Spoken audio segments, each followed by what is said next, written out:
नमस्कार साथियों, मत्स्य पालन के अंतर्गत तालाब के निर्माण पर यह दूसरा वीडियो है। इस वीडियो के अंतर्गत हम तालाब के निर्माण से संबंधित किस मशीनरी का प्रयोग करें ये जानेंगे, साथ ही साथ कुछ अन्य बातें भी जानेंगे। तो जैसा कि हम सभी जानते हैं, तालाब के निर्माण के लिए सामान्यतः जेसीबी अथवा ट्रैक्टर का प्रयोग किया जाता है। हाँ, कुछ स्तर तक मानव श्रम का भी प्रयोग होता है, लेकिन है कि वर्तमान में सबसे ज़्यादा जेसीबी और ट्रैक्टर का प्रयोग किया जाता है। इसमें से जेसीबी के द्वारा जो निर्मित तालाब है उसमें जो बंधे बनते हैं वो कमज़ोर बनते हैं, जिससे पानी के रिसाव की समस्या होती है और बरसात में इन बंधों के टूटने की संभावना रहती है। इसके अलावा जो तालाब ट्रैक्टर के द्वारा निर्माण किए जाते हैं, इसमें बंधे मजबूत होते हैं और रिसाव की समस्या लगभग न के बराबर होती है। इसके अलावा चूँकि मजबूत होते हैं तो बरसात के मौसम में इनके टूटने की संभावना भी लगभग न के बराबर रहती है। तालाब के बंधों को और मजबूत बनाने के लिए हम बंधे के बाहरी आवरण पर दूब घास की रोपाई भी कर सकते हैं। इससे होता क्या है कि जो दूब घास होती है इसकी जड़ें बड़ी गहराई तक जाती हैं और वो मिट्टी को बांधे रहती हैं, जो कि सामान्य समय के अलावा बरसात में भी उसको जो बंधा है उसको कटाव से बचाती हैं और बंधे को मजबूत बनाए रखती हैं। एक चीज़ और यहाँ पे जानने के लिए है कि जो तालाब की आकृति, जैसा कि आपको चित्र में दिख रहा होगा कि तालाब की आकृति जो है वो हमको आयताकार रखनी चाहिए, अर्थात लंबाई जो है चौड़ाई से ज़्यादा होनी चाहिए। अब कितनी ज़्यादा होनी चाहिए, इसके लिए जान लीजिए कि एक अच्छे तालाब की जो लंबाई होती है वो चौड़ाई से लगभग 2 गुनी या फिर उससे ज़्यादा भी हो सकती है। 2 गुनी से 3 गुनी के बीच अगर हम रखते हैं लंबाई, तो वह तालाब ज़्यादा अच्छा होता है। साथ ही साथ जो बंधे की ऊंचाई है, जैसा कि आपको चित्र में दिख भी रहा होगा, वो जो बंधे की ऊंचाई है वो ज़मीन से 5 से 6 फीट ऊंची रहनी चाहिए। इसके अलावा इसकी गहराई भी 5 से 6 फीट ऊंची रहनी चाहिए। बंधे की ऊंचाई 5 से 6 फीट इसलिए ऊंची रखनी चाहिए, बाद में दब करके 4 से 5 फीट का रहता है और 4 से 5 फीट का बंधा आपके तालाब को मजबूत और बरसात से बचाने के लिए लाभदायक रहता है।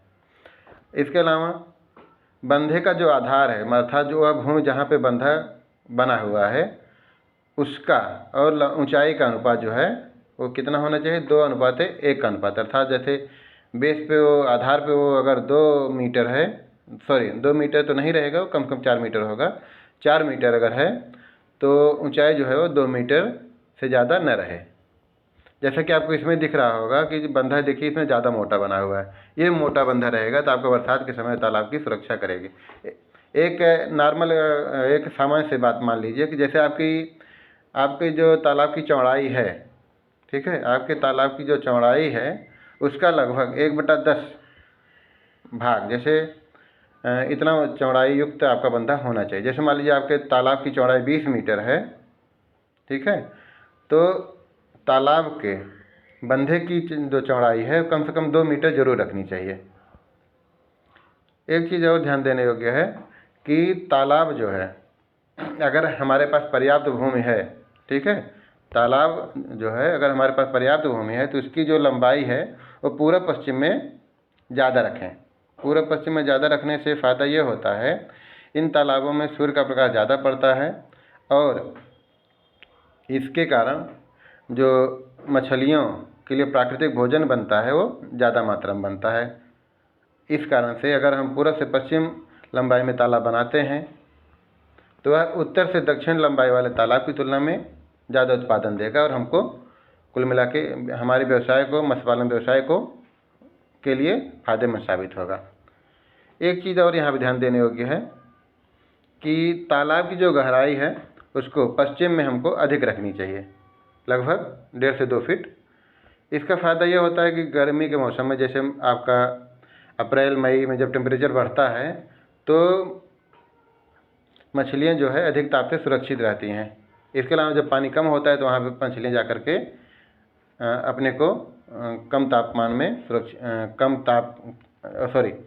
इसके अलावा ये होता है कि जैसे गर्मियों में पानी भी कम पड़ जाता है, तो जान ही रहे हैं कि लगभग 1.5 से 2 फीट तक पानी जो है गर्मी के मौसम में गर्म हो जाता है। तो जब गहराई ज़्यादा रहेगी एक तरफ तो वहाँ पे थोड़ा सा पानी ज़्यादा रहेगा किसकी तुलना में, अगर हम सामान रख रहे हैं तो।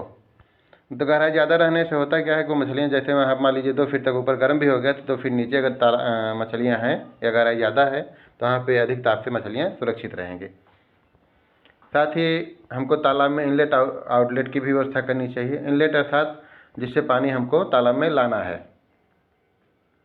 इनलेट के माध्यम से क्या होता है कि तालाब को पानी की सप्लाई की जाती है। और आउटलेट क्या है? आउटलेट से बाहर निकाला जाता है क्या? पानी को। ठीक है। आउटलेट वह तंत्र है जिसके द्वारा पानी तालाब से बाहर निकालते हैं। इनलेट को भूमतल से लगभग हम 3 फीट की ऊंचाई पर और आउटलेट को भूमि से लगभग 2 फीट की ऊंचाई पर रखते हैं। आउटलेट को इनलेट से चौड़ा बनाना चाहिए तथा जल निकास की दिशा में बनाना चाहिए। मतलब जिधर जल का आपका प्रवाह हो उस दिशा में आउटलेट होना चाहिए। साथ ही साथ बाढ़ से प्रभावित क्षेत्रों में इनकी संख्या 2 या अधिक हो सकती है, जैसी आपकी आवश्यकता होगी, जिससे कि बाढ़ का पानी बिना बंधा तोड़े निकल जाए। आउटलेट का सबसे महत्वपूर्ण फ़ायदा यही होता है कि आपका जो बंधा है वो बरसात के समय सुरक्षित रहता है, क्योंकि आउटलेट के माध्यम से पानी उसका निकल जाता है तालाब का, अगर ओवर हो रहा है तो। और रही बात इनलेट की चौड़ाई की, तो इनलेट तो आप जैसे किससे आपको पानी उसमें डालना है, किस पे, तालाब के अंदर, उसके ऊपर डिपेंड करता है कि आप इनलेट कैसा रखेंगे। जैसे नहर से है तो थोड़ा ज़्यादा रखेगा, और अगर ट्यूबवेल वहीं पे लगाए हैं तो ट्यूबवेल के लिए तो इनलेट की ज़रूरत ही नहीं पड़ती, डायरेक्ट आप पाइप से सप्लाई कर देंगे। जो आपका पंप में पाइप लगा है उसके बाद से सप्लाई कर देंगे, तो वहाँ इनलेट की बहुत आवश्यकता नहीं है। लेकिन जहाँ पे आपको नहर या इन सब चीज़ों सप्लाई करना है तो वहाँ पे इनलेट की ज़रूरत पड़ेगी। आउटलेट से मछलियाँ न बाहर निकल जाएं, ये भी समस्या आती है। तो इसके लिए एक अलग से वीडियो बनाया गया है जिसमें हम आउटलेट या इनलेट को किस तरह से बनाएं कि बरसात समय से पानी भी निकल जाए और मछलियाँ हमारी बची रहें, इस पर एक अलग वीडियो है जिसको आप लोग देखिएगा। उसके माध्यम से आप लोग आउटलेट का निर्माण कीजिएगा तो आपके लिए फ़ायदेमंद साबित होगा। सबसे महत्वपूर्ण कार्य ये कि हमको तालाब का निर्माण जो है वो अधिकतम मार्च अप्रैल तक कर लेना चाहिए। इसका कारण ये है कि हमको जैसे देखिए मई जून महीना जो मिलता है वो तालाब की तैयारी के लिए मिल जाएगा, जिससे हम आगे मत्स्य पालन करेंगे।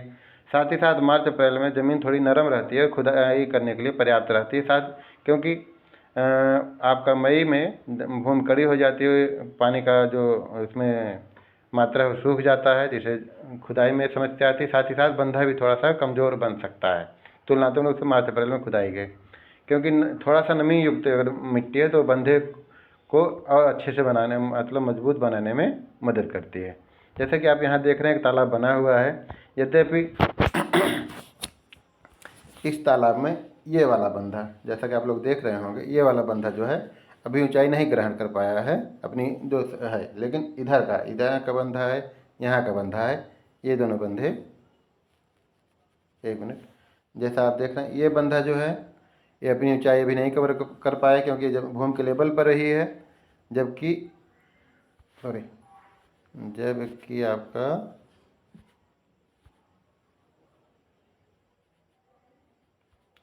ये वाला बंधा है या फिर इधर का बंधा है, ये देखिए आपके पर्याप्त ऊंचाई रखा हुआ है। इसमें भी अभी देखिए इनलेट और आउटलेट की व्यवस्था नहीं किया गया है। आउटलेट इसको सामान्यतः इस तालाब का, चूँकि यहाँ पे जहाँ से मैंने फ़ोटो खींचा है यहाँ पे है नदी या नाला टाइप में कुछ है, तो इसको या तो यहाँ या यहाँ इस तरह से कर लेना चाहिए। इसमें किसी भी एक स्थान पर कर लें, सबसे अच्छा स्थान तो ऐसे ये दोनों हैं, क्योंकि इधर ज़्यादा ढाल पड़ेगा। इस तरह से अब यहाँ पर चूँकि बाढ़ का क्षेत्र नहीं है, तो यहाँ पर हम अगर एक भी आउटलेट रखें तो भी हमारे लिए ठीक रहेगा।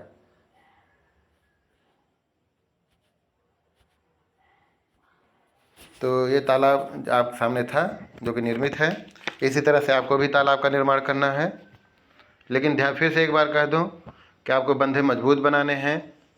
आउटलेट की व्यवस्था ज़रूर करनी है, इनलेट की भले थोड़ा सा देर हो जाए, जिससे कि आपका बंधा जो है वो बरसात के समय सुरक्षित रहे। दूब की रोपाई भी कर देनी है। साथ ही बंधे की जो ऊंचाई है वो भी पर्याप्त रखनी है। इसके अलावा आपको ट्रैक्टर से निर्माण क्या करना है, तालाब का निर्माण करवाना है। तो इस वीडियो में यहीं तक। अब आगे हम लोग या तो आउटलेट की आउटलेट को किस तरह से बनाएं उस पर वीडियो देखेंगे, या फिर तालाब में मत्स्य पालन के लिए जो तैयारी की जाती है उसके बारे में रहेगा। तो आप लोग इसको देख करके, इसे सीख ले करके अपने तालाब का निर्माण कराइए। आगे हम लोग फिर मिलते हैं अगले वीडियो में। धन्यवाद।